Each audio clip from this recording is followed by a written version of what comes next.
Hello කොහොමද කට්ටියට? ඔන්න ඉතින් මම ගොඩ දවසකට පස්සේ අද බීෆ් කරි එකක් හදන්න තමයි යන්නේ. ඉතින් මට ඕන කරන ටික මෙතන ලෑස්ති කරගෙන තියෙනවා. මම ඔයාලට පෙන්නන්නම් මොනවද ඕන කරන්නේ කියලා. ඉතින් මම ඉක්මනින් සිම්පල් විදිහට බීෆ් කරි එකක් හදන්නේ කොහොමද කියලා බලන්න ආසයි නම් එකතු වෙන්න මාත් එක්ක. එහෙනම් එන්න අපි බලමු මොනවද මෙතන මම ලෑස්ති කරගෙන තියෙන දේවල් ටික. මුලින්ම මෙතන බීෆ් තියෙනවා. මම මෙතන ග්‍රෑම් 500ක් වගේ තමයි අරන් තියෙන්නේ. ඒත් එක්කම රම්පි කරපිංචා තියෙනවා. ඊළඟට මම මෙතන රතු හාල් ටිකක් අරන් තියෙනවා. පොල් තියෙනවා. මම මේ ලෑස්ති කරගෙන තියෙන්නේ සේඹලයුෂ ටිකක්. ඊට පස්සේ මම මෙතන අරගෙන තියෙන අපිට ඕන කරන පහේ ටික. අමු තුන පහ, එතකොට මිරිස් කුඩු, ගම් මිරිස් කුඩු, බෙදපු තුන පහ, කහ කුඩු, විශේෂ දෙයක් තියෙන උළු හාල්. ඒත් එක්කම එනසාල්, කරාමුණටි, කුරුඳු පොතු. ඔන්න ඔය ටික දාලා මම කොහොමද මේක රසට හදන්නේ කියලා බලමු. මම මුලින්ම කරන්නේ මෙන්න මේ විදිහට ගත්ත හාලුයි පොළුයි බෙද ගන්නවා. ඒකටම ලුණු ගෙඩි කීපයකුත් දානවා. සුදු ලුණු කියන්නේ ඉතින් අපේ මේ බීෆ් කරි එකට අත්‍යවශ්‍යම දෙයක්. ඒක මට කලින් පෙන්වන්න බැරි වුණා ඔයගලන්ට. ඔන්න මෙන්න මේ වගේ බ්‍රවුන් කලර් වෙද්දි මම ඒකට කරපිංච කොළ කීපයකුත් එකතු කරගන්නවා.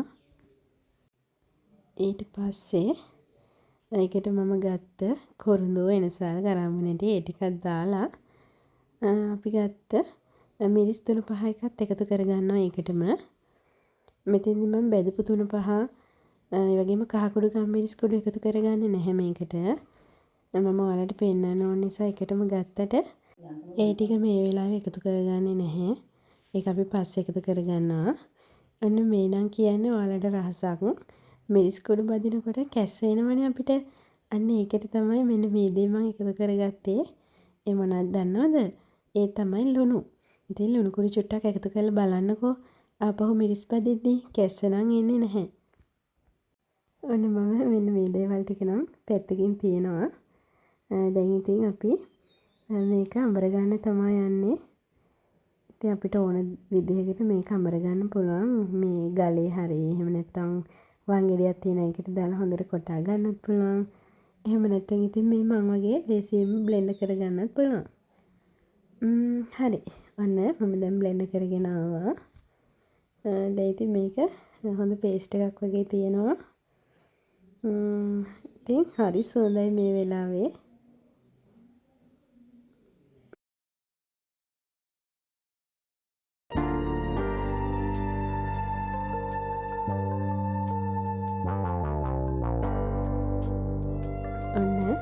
මම දැන් මේ වගේ මැටි හට්ටියක් ලෑස්ති කරගෙන තියෙනවා.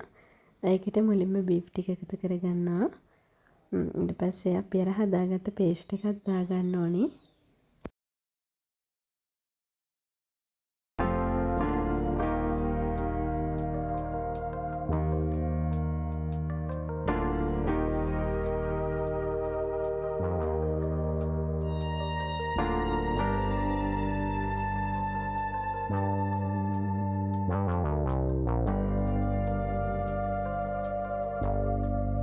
අන්න දැන් මම රම්පි කරපිංචා ඒ වගේම අමු මිරිස් රස අනුව ලුණුත් එකතු කරගත්තා. ලුණු අපි කලිනුත් එකතු කරගත්ත නිසා චුට්ටයි මං දැම්මේ. දැන් සේඹලයුෂත් එකතු කරා. ඔයාලට විශේෂයෙන්ම කියන්න ඕන අපි බීෆ් හදනකොට අනිවාර්යයෙන්ම සේඹලයුෂ එකතු කරගන්න ඕන. මොකද ගොරක වගේ දේවල් මේකට එකතු කරගන්නේ නැහැ. මොකද ගොරක වලින් කරන්නේ අපේ මේ බීෆ් එක හයි කරන එක. ඉතින් මස් කෑල්ල හයි වෙනවා මේ ගොරකා වලට. සේමලා වලට වෙන්නේ ඒක මෙලෙක් වෙනවා.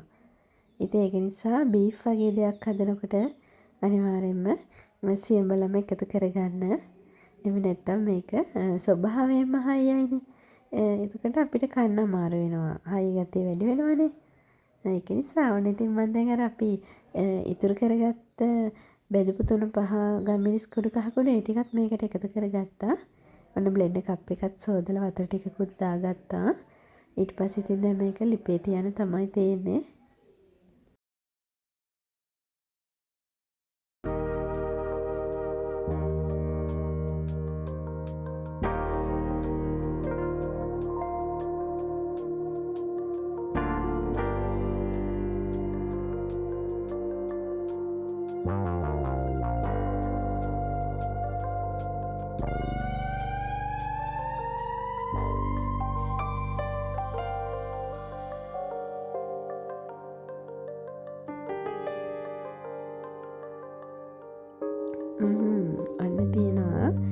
අපේ බීෆ් කරි එක මේ වෙලාවේ නම් හරි සුවඳයි. අන්න ඉතින් මම බෙදා ගන්නවා.